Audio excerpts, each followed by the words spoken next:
ஓம் முருகா போற்றி, கந்தா போற்றி, கடம்பா போற்றி, கதிர்வேலா போற்றி, அறுபடை வீடு கொண்ட முருகப்பெருமானே போற்றி போற்றி. என் செல்லமே, நாளை ஆடி கிருத்திகையில் மிகப்பெரிய வெற்றி, நல்லதொரு வெற்றி, நல்லதொரு திருப்பம், ரெட்டிப்பு சந்தோஷம் உன்னை தேடி வரப்போகிறது. இந்த முருகப்பெருமான் சொல்வதை கேட்டுவிட்டு சந்தோஷமாக தோன்றும். நாளை நல்லதொரு தினமாக ஆடி கிருத்திகையில் ஓம் முருகா சரணம் என்று என்னுடைய நாமத்தை சொல்லிக்கொண்டே உன்னுடைய காலை பொழுதை தொடங்கப் போகிறாய். உன் எண்ணங்கள் எல்லாம் நிச்சயமாக நிறைவேற்றித் தருவேன். உன்னுடைய எண்ணங்கள் சில நேரங்களில் தடுமாறுகின்றது, அப்படித்தானே? அப்படி தடுமாறும்போது உன்னை நல்வழிப்படுத்தி அந்த சமயத்தில் தூய சிந்தனை கொண்டு உனக்கு அருள் பாலிப்பேன். நிச்சயமாக நீ வேதனையும் சோதனையும் படும் காலத்தில் உன்னோடு இருந்தல் ஆறுதலாக அளித்து உனக்குண்டான வேதனையை போக்கும் வழியையும் நான் அருள் பாலிப்பேன். கவலைப்படாதே. ஏன், உன் இல்லத்தில் உனக்கு பாதுகாவலனாக இருந்து உன் இல்லத்தில் தீய சக்தியை அண்டவிடாமல் பாதுகாப்பை நிச்சயமாக இல்லறத்தில் நல்லறம் காக்க ஒவ்வொரு நிமிடத்திலும் உன் மனதில் எச்சரிக்கை செய்து கொண்டுதான் இருக்கின்றேன். கவலைப்படாதே என் செல்லமே. இந்த முருகப்பெருமான் நான் உன்னோடு இருக்கிறேன் என்பதை நீ முழு மனதோடு ஏற்றுக்கொள்கிறாய்தானே? நீ ஏற்றுக்கொண்டுதான் ஆக வேண்டும். நம்பிக்கையோடு இருக்க வேண்டும். உன்னுடைய கண்ணீர்கள் கடந்த காலமாக போகிறது. உன்னுடைய வாழ்க்கையில் நீ ஜெயிக்கப் போகிறாய். நீ எல்லா முயற்சியிலும் இந்த முருகப்பெருமான் நான் உனக்காக துணையாக நிற்பேன். நீ என்னிடத்தில் வந்து சேர்ந்தது முதல் எவ்வளவு பிரியமாகவும் பக்தியுடன் இருக்கிறாய் என்பதையும் நான் அறிவேன்.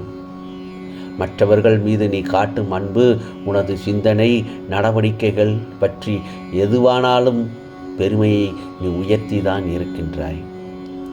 எவ்வளவு சிறப்பாக செயல்பட்டாலும் உன்னிடத்தில் சின்ன சின்ன குறைகள் இருக்கிறது. அவற்றை நீ கைவிட வேண்டும் என் செல்லமே.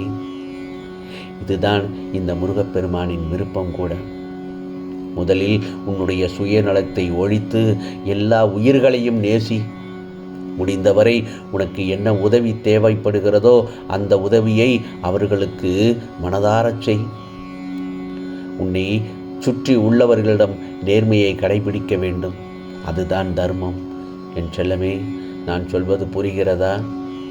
நீ செய்த தர்மத்தின் பலன் உன்னை நிச்சயமாக தலை காக்கும். ஏனென்றால் தர்மம் தலை காக்கும் என் செல்லமே. ஒருவன் அவன் மனம் செல்லும் தீய எண்ணங்களை கட்டுப்படுத்தி அதிலிருந்து வெல்பவனை வாழ்வில் நிச்சயம் வெற்றி அடைவான். நீ நல்ல எண்ணங்களுடன் செயல்பட்டால் நிச்சயம் மகிழ்ச்சி, செல்வம் ஆகியவை உன்னை பின்தொடர்ந்து நிழலாக வரும் என்பதில் சந்தேகமே இல்லை. நிச்சயமாக உனக்கானதை நான் செய்து கொண்டேதான் இருக்கின்றேன். உன்னுடைய வேண்டுதல்கள் எல்லாவற்றையும் நிச்சயமாக நிறைவேற்றித்தர நான் ஆயத்தமாக காத்து கொண்டிருக்கிறேன். நீ தினமும் நல்லதொரு தூக்கம் இல்லாமல் தவித்து கொண்டிருக்கிறாய் என்பதையும் உன் முருகப்பெருமான் நான் நன்கு அறிவேன். உன் மனம் எதனால் எத்தனை பாடுபட்டு கொண்டிருக்கிறது என்று எனக்கு தெரியாது என்று நினைத்தாயா? அதனால்தான் உன் தூக்கத்தை தொலைத்து நீ வாழ்க்கையில் கஷ்டப்பட்டு கொண்டிருக்கிறாய். உன் வாழ்க்கையில் நடக்காத விஷயங்களை நினைத்து வருத்தப்பட்டு கொண்டிருக்கிறாய். இப்படி நடந்து விடுமோ அல்லது அப்படி நடந்து விடுமோ என்று. இப்போது நடக்கும் விஷயங்களையும் நடக்கக்கூடிய விஷயங்களையும் நீ கருத்தில் எடுத்துக்கொள்ள வேண்டாம். உன் கவனத்தில் கொண்டு வராதே. இது நடக்கவே இல்லை என்று நினைத்து உன் நிம்மதியை தொலைக்கிறாயே தவிர உன்னை சுற்றி நடப்பதை நீ பார்ப்பதே இல்லை. ஒவ்வொரு முறையும் முருகா, எனக்கு என்று யாரும் இல்லை என்று, எனக்கென்று யாரும் எதுவும் செய்யவில்லை, என்மேல் யாருக்கும் அக்கறை இல்லை என்று புலம்பி தவித்து கொண்டிருக்கிறாய்தானே? ஏன் ஒரு சின்ன விஷயத்தை கூட தீர்வு காண முடியாமல் எடுத்தோம் கவிழ்த்தோம் என்று எங்காவது சென்று விடுகிறாய்? யார் உன்னை தேடி வருவார்கள், யாரும் உன்னை தேடி வரமாட்டார்கள். அதை முதலில் தெரிந்துக்கோ.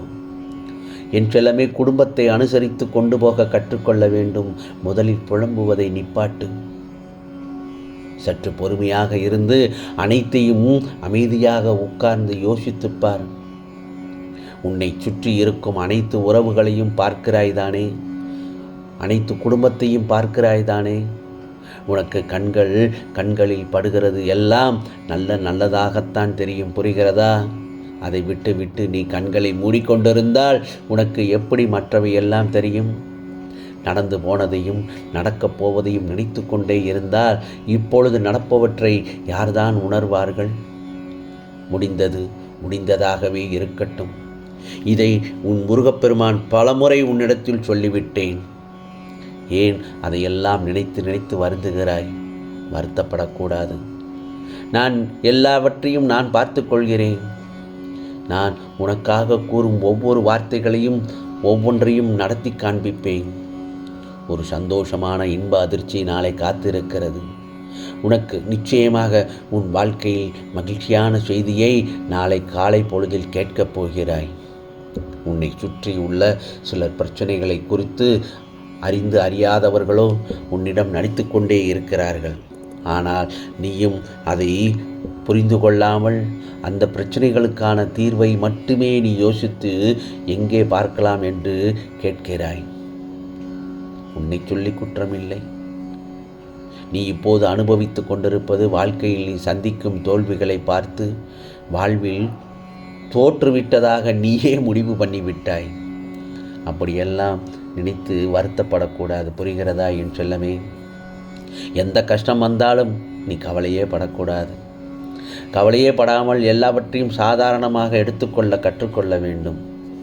என்ன, முருகப்பெருமான் சாதாரணமாக எடுத்துக்கொள்ள சொல்லிவிட்டீர்களே என்று நீ என்னிடத்தில் கேட்கிறாய். எல்லா தருணத்திலும் ஒன்றை மட்டும் நம்பு. இந்த முருகப்பெருமான் உன்னோடு இருக்கிறேன் என்று. உனக்கான மாற்றங்கள் எந்த நேரத்திலும் திடீர் என்று தோன்றும். உன் வாழ்வில் நீ நினைத்து பார்க்க முடியாத அளவிற்கு பல அதிசயங்கள் நிச்சயமாக நடக்க இருக்கிறது. அவமானம் என்றாலும் சரி, தோல்வி என்றாலும் சரி, வறுமை என்றாலும் சரி, பிரச்சனைகள் என்றாலும் சரி, குழப்பங்கள் போராட்டங்கள் என்றாலும் சரி, இவையெல்லாம் உன்னை நல்ல சிலையாக மாற்றும் சிற்பிகள் தான். புரிகிறதா? அதில் எல்லாவற்றுக்கும் என்ன செய்ய வேண்டும்? பொறுமையை கடைபிடிக்க வேண்டும். நிச்சயமாக பொறுமையாக இருந்தால் உனக்கானது உன்னை தேடி ஓடி வந்தடையும். நீரின் வேகத்தை ஒரே சீராகத்தானே வைத்தேன். ஆனால் ஓட்டத்தில் முந்துகிற நீர் சேற்றாக கலங்குகிறதானே. அப்போ யோசித்துப்பார். கீழ்கின்ற நீர் பாறைகளின் ஊற்றாக மாறுகிறது. அதுபோலத்தான் உன்னையும் பொறுக்கத்தான் சொல்கிறேன். பொறுமையாக இரு என்று சொல்கிறேன். நம்பி இருக்காத ஊற்று போல கருணை உன் மீது பொழியத்தான் போகிறேன். நிச்சயமாக உன்னை குறை கூறும் பலருக்கு நீ உத்தமனாக இருக்க வேண்டும் என்று நினைக்கலாமா? கூடாது. உன்னுடைய தாய் தகப்பன் சொன்னதெல்லாம் சரிதான் என்று நீ உணரும் காலத்தில் நீ சொல்வதெல்லாம் தவறு என்று ஒரு சிலர் சொல்ல ஆரம்பித்து விட்டார்கள். உன் குடும்பத்தில் மனக்குழப்பம் இருக்கும்போது மௌனமாக இரு. உன் குடும்பத்தில் மனக்குழப்பங்கள் இருக்கும்போது சற்று மௌனமாக இரு. மனக்கஷ்டம் வரும்போது தைரியமாக இரு. நடப்பதெல்லாம் காரணத்தோடு தான் நடக்கிறது. புரிகிறதா? ஆம் செல்லமே, உடனடியாக உயரமாக பறக்கவும் முடியாது. நீ கிளியாக இல்லாமல் கழுகாக இருக்க வேண்டும். புரிகிறதா? வழிகள் நிறைந்த வாழ்க்கை பயணத்தை நீ கடந்துதான் ஆக வேண்டும்.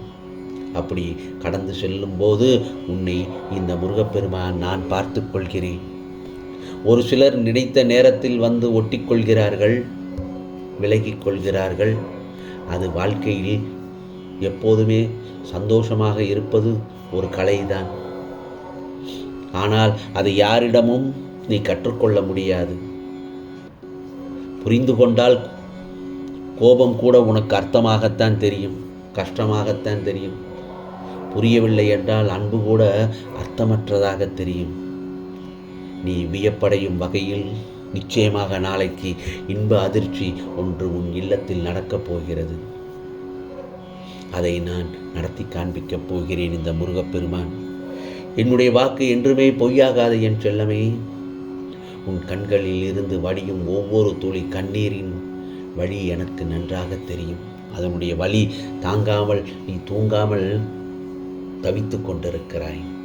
உன் தூக்கத்திற்கு மருந்தாக நான் வருகிறேன்.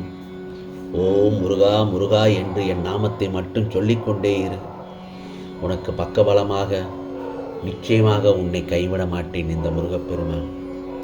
உடல் அளவிலும் மனது அளவிலும் பலமில்லாமல் இருக்கிறாய். உன்னுடைய பலகீனத்தை வெளியே காட்டாதே, நான் இருக்கிறேன். உனக்கு உன் மதிப்பு யாருக்கும் தெரியவில்லை என்றால் வருந்தாதே, அது அவர்களுக்குத்தான் இழப்பு. நிச்சயமாக உன்னை கரையேற்றுவது இந்த முருகப்பெருமானின் பொறுப்பு. நம்பிக்கையின் வாழ்க்கை தான் நம்பிக்கை என் செல்லமே. கலங்காமல் இருக்க கற்றுக்கொள். நீ சொல்லும் இடமெல்லாம் கண்கலங்கி யாரை பார்த்ததும் அழுது விடக்கூடாது. அவர்கள் நல்லவர்கள் என்று உனக்கு எப்படி தெரியும்? உன்னிடத்திலிருந்து கரைத்து கொள்வார்கள். உன்னிடத்தில் இருக்கும் செய்திகளை அவர்கள் வாங்கிக் கொள்வார்கள், போட்டு வாங்குவார்கள். புரிகிறதா?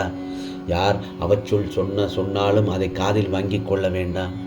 எந்த விதமான கவலையும் உனக்கு இருக்கக்கூடாது. எல்லாம் சரியாகிவிடும். இந்த முருகப்பெருமான் மாற்றி காண்பிக்கிறேன். யாரேனும் எதுவும் கேட்டால் தெரியாது என்று சொல்லிவிடு. உள்ளது உள்ளபடி சொல்லி கக்கி விடாதே. அவனுடைய பலவீனத்தை தான் புரிந்து கொண்டார்கள். சிரிக்க தெரியாதவனுக்கும் சிந்திக்க தெரியாதவனுக்கும் வாழ்வில் சிறப்பு பெறுவதே இல்லை. எது வந்தாலும் எதிர்த்து நின்று போராடு. நல்லதற்கு என்று தீர்க்கமாக முடிவு பண்ணிக்கொள். புரிகிறதா என் செல்லமே? அப்பொழுதுதான் நீ செய்யும் காரியங்களில் முழு கவனத்தோடு முன்னால் செயல்பட முடியும். தேவையற்ற எண்ணங்களுக்காக யோசித்து வீணாக்காத. எல்லோருக்கும் வாழ்க்கையில் பிரச்சனைகள் இருக்கத்தான் செய்யும். அதையெல்லாம் நீ பொருட்படுத்தக்கூடாது. ஒரு சில பேரை அப்படியே விட்டுவிடு. ஒரு சில பேரை மறந்துவிடு. தூக்கி சுமக்க வேண்டாம். புரிகிறதா? நான் சொல்வதை கேட்டு நிம்மதியாக கண்ணுறங்கு என் செல்லமே. உனக்கான நல்லதொரு விடியல் காத்து இருக்கிறது. நிச்சயமாக இது முருகனின் அருள்வாக்கு, சத்திய வாக்கு. உனக்கானதெல்லாம் நல்லது நடக்கும். நல்லது மட்டுமே நடக்கும். அதுவும் நன்மையாகவே இருக்கும். ஓம் சரவண பவ. ஓம் சரவண பவ. ஓம் சரவண பவ.